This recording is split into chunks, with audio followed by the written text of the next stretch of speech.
സംസ്ഥാന സ്കൂൾ കലോത്സവത്തിന്റെ ഉദ്ഘാടന ചടങ്ങുകൾ അല്പസമയത്തിനകം തന്നെ ആരംഭിക്കും. സ്വാഗത ഗാനത്തിന്റെ നൃത്താവിഷ്കാരം അല്പസമയം മുൻപ് പൂർത്തിയായി.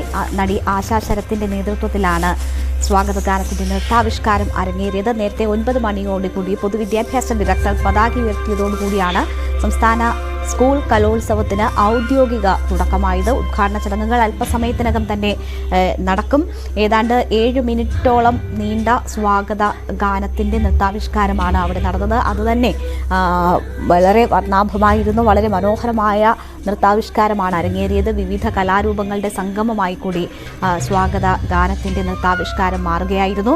വിശിഷ്ടാതിഥികളൊക്കെ എത്തിയിട്ടുണ്ട്. അല്പസമയത്തിനകം ഉദ്ഘാടന ചടങ്ങുകൾ ആരംഭിക്കും. മുഖ്യമന്ത്രിയാണ് കലോത്സവം ഉദ്ഘാടനം ചെയ്യുന്നത്. മമ്മൂട്ടി ഉൾപ്പെടെയുള്ള വിശിഷ്ടാതിഥികൾ ചടങ്ങിൽ പങ്കെടുക്കും. ഇന്ന് 53 ഇനങ്ങളിലാണ് മത്സരങ്ങൾ നടക്കുക. എല്ലാ ഇടത്തും മത്സരത്തിനുള്ള ഒരുക്കങ്ങളൊക്കെ ആരംഭിച്ചു. 24 വേദികളിലായാണ് മത്സരങ്ങൾ നടക്കുന്നത്. നേരത്തെ മിഥുൻ സൂചിപ്പിച്ചതുപോലെ തന്നെ ആദ്യ ദിനം മുതൽ തന്നെ ഗ്ലാമർ ഇനങ്ങളും അരങ്ങേറുന്നു. ഇന്ന് സംഘനൃത്തമാണ് അത്തരത്തിൽ കൂടുതൽ കാണികൾ എത്തും എന്ന് പ്രതീക്ഷിക്കുന്ന ഇടം. ഇപ്പോൾ ഉദ്ഘാടന ചടങ്ങിൽ തന്നെ അതിൽ പങ്കെടുക്കുന്നതിനായി വലിയ ജനക്കൂട്ടം ഉണ്ട്. വലിയ രീതിയിൽ തിരക്ക് അനുഭവപ്പെടുന്നു എന്നതാണ് മിഥുൻ അവിടെ നിന്നും റിപ്പോർട്ട് ചെയ്തത്. കൊല്ലം കലോത്സവത്തെ ഏറ്റെടുത്ത് തുടങ്ങിയിരിക്കുന്നു. ഉദ്ഘാടന ചടങ്ങിന് ശേഷം 24 വേദികളിലായി മത്സരങ്ങൾക്ക് തുടക്കമാകും. 51 ഇനങ്ങളിൽ ആദ്യ ദിനം മത്സരങ്ങൾ ഉണ്ട്. സംഘനൃത്തം ഉൾപ്പെടെയുള്ളവ, ഹയർ സെക്കൻഡറി വിഭാഗത്തിന്റെ സംഘനൃത്തമാണ് ഇന്ന് നടക്കുന്നത്. അതുൾപ്പെടെയുള്ള മത്സരങ്ങളാണ് നടക്കാനിരിക്കുന്നത്. എന്തായാലും കലോത്സവം കളർഫുള്ളാണ്. സംഘനൃത്തത്തോടുകൂടി അവിടെ പ്രധാന വേദി ഉണർന്നിരിക്കുന്നു എന്ന് തന്നെ പറയാം. അല്പസമയത്തിനകം ഉദ്ഘാടന ചടങ്ങുകൾ ആരംഭിക്കും.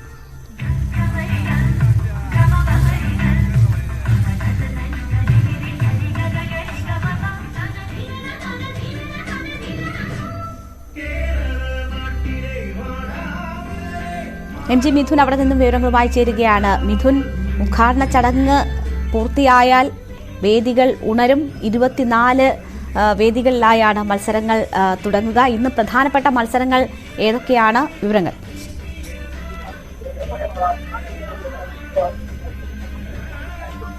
അല്പസമയത്തിനകം തന്നെ ഈ ഉദ്ഘാടന ചടങ്ങുകൾ ആരംഭിക്കും. പിന്നീട് 11 മണിയോട് കൂടിയാണ് ഈ മത്സരം ആരംഭിക്കുക എന്നുള്ളതാണ്. 11 മണിയോട് കൂടിയാണ് ഷെഡ്യൂൾ ചെയ്തിരിക്കുന്നത്. ആദ്യം വേദി 2-ലാണ് മത്സരം ആരംഭിക്കുന്നത്. അത് സംസ്കൃത നാടകമാണ് HSS വിഭാഗത്തിന്റെ. അതിനുശേഷം മോഹിനിയാട്ടം HSS വിഭാഗം കേൾസിൻറ്റ്യൂട്ട് 11 മണിക്ക്. അതിനുശേഷം 11 മണിക്ക് തന്നെ ഭരതനാട്യം HSS വിഭാഗത്തിന്റെ ഗേൾസ് വിഭാഗത്തിന്റെ ഭരതനാട്യം 4-ാം വേദിയിലുണ്ടാകും.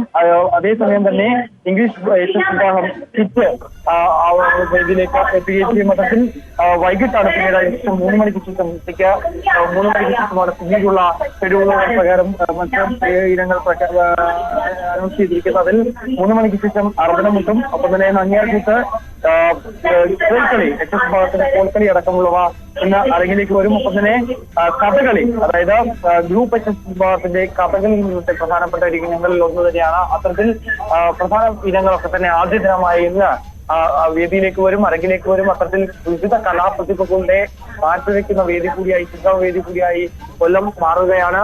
24 വേദികളിലായി വിവിധ ഇനങ്ങളിൽ ഏകദേശം 239 ഇനങ്ങളിലാണ് വിദ്യാർത്ഥികൾ, കലാപ്രതിഭകൾ അരങ്ങേറാൻ പോകുന്നത്. അതിനുവേണ്ടി 14,000-ലധികം കലാപ്രതിഭകളാണ് കൊല്ലത്തിന്റെ മണ്ണിലേക്ക് ചൂടുവെച്ചിരിക്കുന്നത്. നിരവധി പ്രതിഭകളെ മുന്നോട്ട് വെക്കാൻ സാധിക്കും. ഇപ്പോൾ നമ്മൾ ദൃശ്യങ്ങളിൽ കാണുന്ന പോലെ തന്നെ മുഖ്യമന്ത്രിയും മറ്റു മന്ത്രിമാരടക്കവും വിശിഷ്ട വ്യക്തികളടക്കമുള്ളവർ വേദിയിലേക്ക് വരുന്നതാണ് നമുക്ക് കാണാൻ സാധിക്കുന്നത്. ഇപ്പോൾ അല്പസമയത്തിനകം തന്നെ ഇതിന്റെ ഉദ്ഘാടന ചടങ്ങുകൾ ആരംഭിക്കും. മുഖ്യമന്ത്രി എത്തിക്കഴിഞ്ഞിരിക്കുന്നു. മുഖ്യമന്ത്രി നേരത്തെ തന്നെ ഈ നമ്മൾ നേരത്തെ ദൃശ്യങ്ങളിൽ കണ്ടതുപോലെ തന്നെ ഗോത്ര വിഭാഗ ഇനമായ കല്യാണ നൃത്തം എന്നറിയപ്പെടുന്ന ആ നൃത്തം ഇതിന്റെ